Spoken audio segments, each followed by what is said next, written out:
Are you a leader, manager, entrepreneur, business owner, or knowledge worker?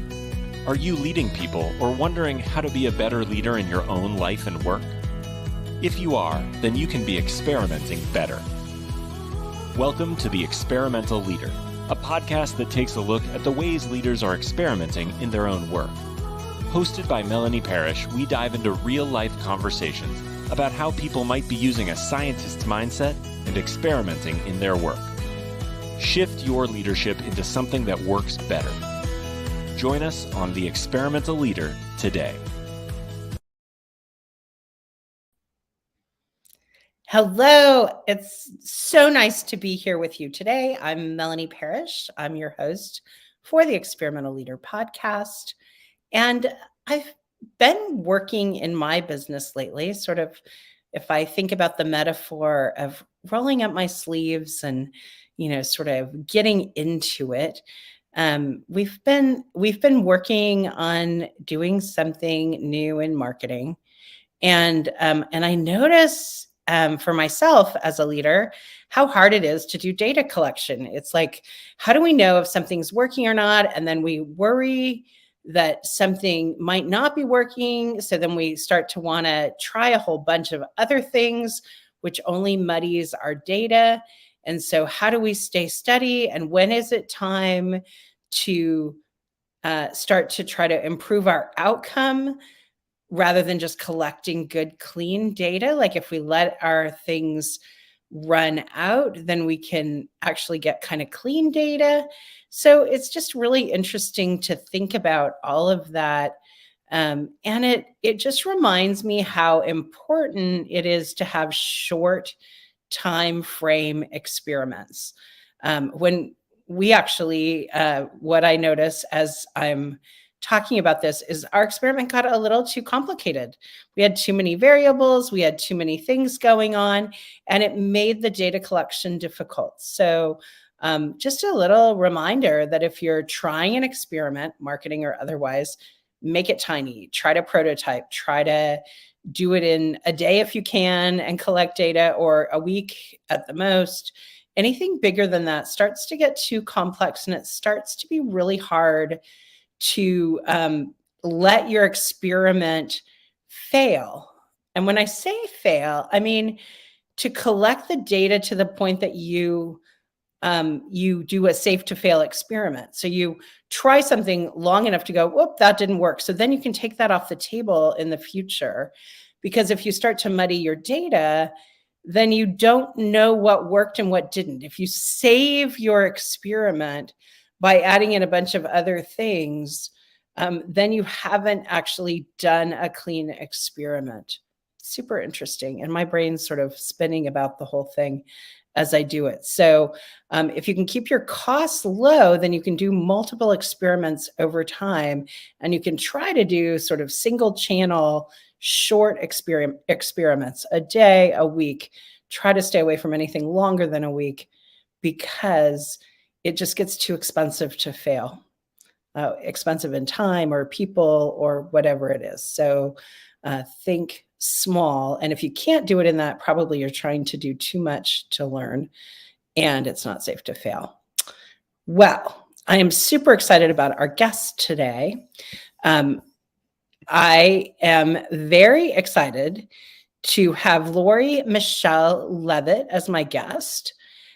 She has written a book called The Pivot Catalyst, and her books guide leaders in generating a ripple of positive influence throughout their organizations and to strengthen alignment and catalyze momentum. Welcome to the show, Lori. Hi, it's good to be here. Well, it is great to have you here. And we are also doing book club. And I know we assigned you the task of talking about our chapter 5 in The Experimental Leader. And I'd love to hear what you thought about that. And then we're going to get to your books in just a minute, because I can't wait to talk about that. I would love to talk about that, and also about how you started this webinar, the points that you made about discovery, because it's really important. Cool. The section of the book the chapter you had me look at was on tools, and you talk about kata. And as I was reading this, I saw a lot of relevance, alignment with what I write about, which is orchestrating momentum. And I typically write for business leaders. So the first book is The Pivot Orchestrating Extraordinary Business Momentum. However, for any of those listening that are not leading an organization, you are also the CEO of your life, and it applies. It's just that the stories and the case studies and the samples I give are going to be about business. So momentum is super important. And one of the things that you wrote in your book, if I just could read it, it says originally, just explain what kata was. And it said originally indicated choreographed pattern it was originally described as choreographed pattern of movements by an individual or a pair in martial arts. And that's very similar to what we do with both alignment and momentum. Alignment is not a straight, when I'm talking about alignment, it's not a straight line.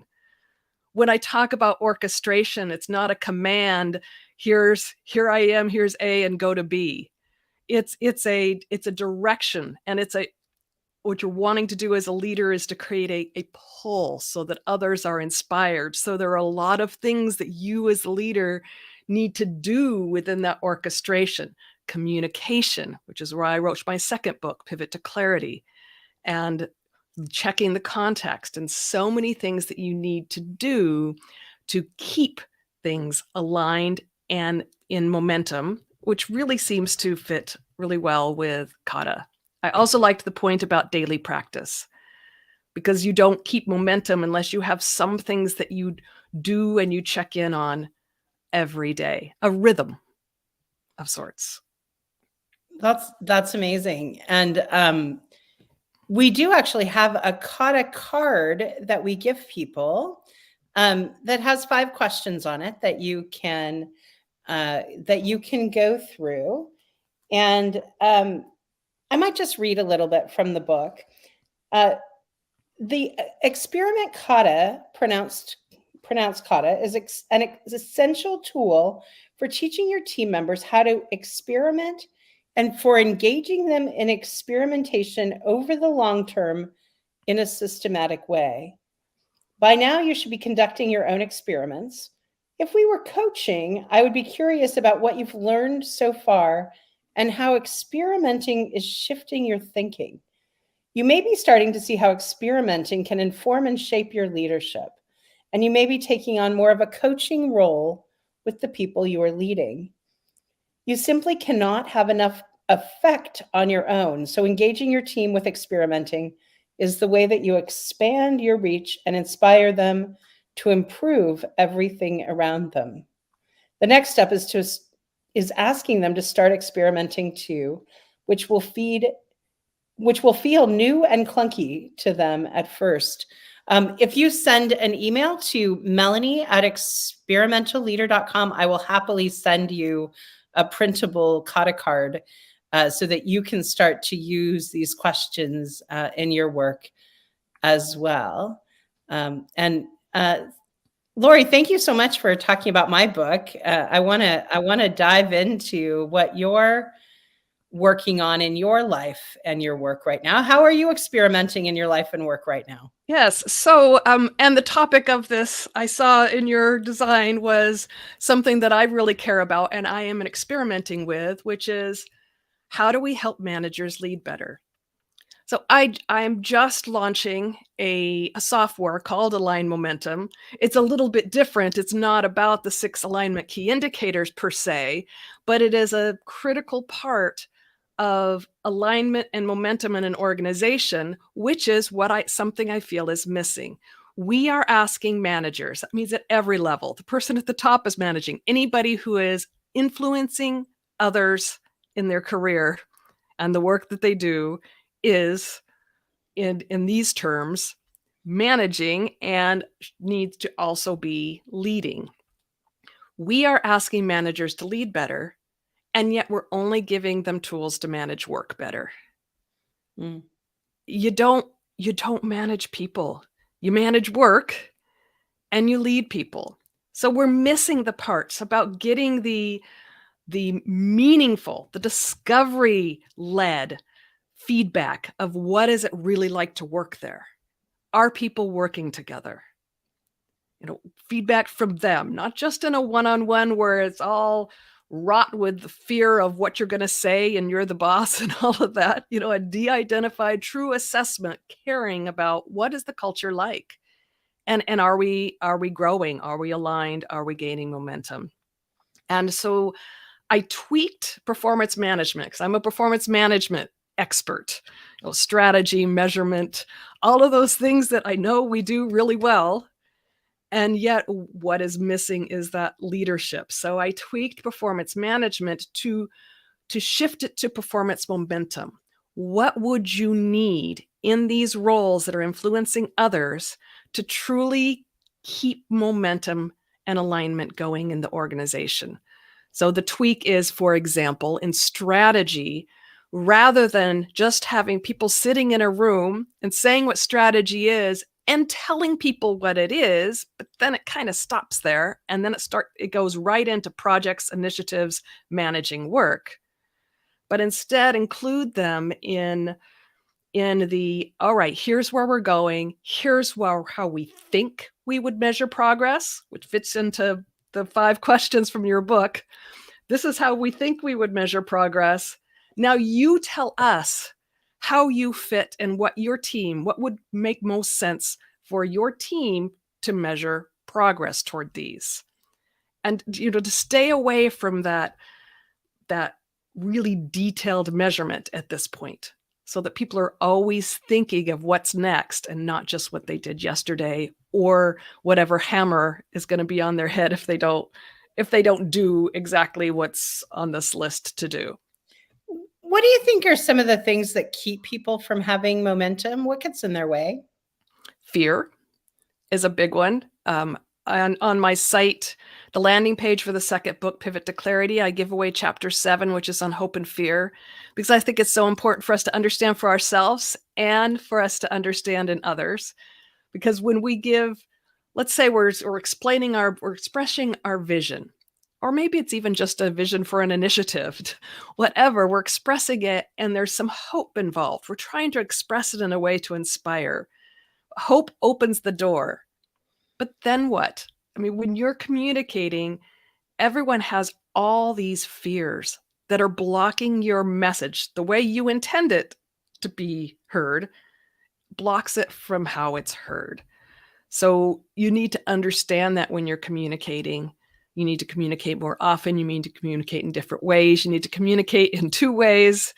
And that chapter will, I think, really kickstart you in being more aware when fear is blocking your communication. If you have a misunderstanding, look first to see what fears are in the way. I agree with that. I think often fear is what drives our challenges in the workplace. Who should be seeking you out? When should someone be looking for your books, your work? Who's the person that needs you? Yeah, I'm noticing so many positions out there. I just look to see what organizations are wanting, and so many are looking for organizational effectiveness, organizational change. And usually when they're wanting that role, they're aware that something could be better, but they don't necessarily know what it is or how to get their arms around it. And that is where I fit. I fit there in a more coaching and consulting role, though, and not as an employee. It's difficult as an employee to really get done some of the things that I'm talking about. It takes someone who could come in and be a completely safe place, and to be the person who has no fear of saying what needs to be said in a meeting when you're dealing with change. And so that's when I'm called in. Usually they're saying, hey, fix it. But then we realize that it's something that they're needing. When I say they, it's the leadership team. They're needing to address over time. and I'm modeling the way and giving them the tools to do so over time. Mm. And Lori, where can people find you? My website is thepivotcatalyst.com. I'm also on Instagram at Pivot Catalyst, no the there. And I mentioned my book, Pivot to Clarity. You can also see everything on that website, my main site, thepivotcatalyst.com. Thank you so much for being on my show today. It's been a pleasure to get to. It was a pleasure. Yeah, thank you. If you'd like to learn more about how focusing on bottlenecks can transform your own leadership, check out my book, The Experimental Leader. You can get a copy at book.experimentalleader.com. I think you can magically transform your leadership by spending more time focusing on your bottlenecks and less time focusing on your challenges.